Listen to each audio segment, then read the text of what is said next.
Welcome to Luca and Miguel. Enjoy the video. You begin by opening the document and immediately making a backup, so you can undo anything risky.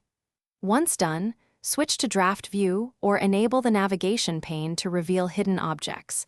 This helps you find background writing that isn't in the main flow.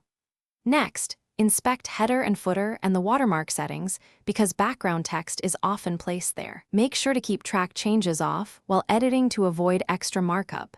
This speeds up detection and prevents accidental acceptance later. Now target the background elements.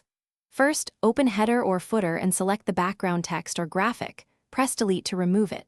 If it's a watermark, go to Design, choose Watermark and select Remove Watermark. That clears stamped text across pages. For shapes or text boxes anchored in the body, click them. Use layout options to set wrapping to in front or behind text so you can select, then cut or delete.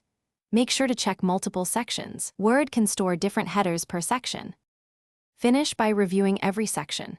Use next section in header/footer view and scan pages for residual background writing. Once done, use Find with a unique word from the background to catch hidden instances. Delete those objects individually. If the writing still persists, often due to locked objects or complex layering, select all body content, paste as plain text into a new document, and reapply formatting. This strips embedded backgrounds. One troubleshooting tip: if an object is locked.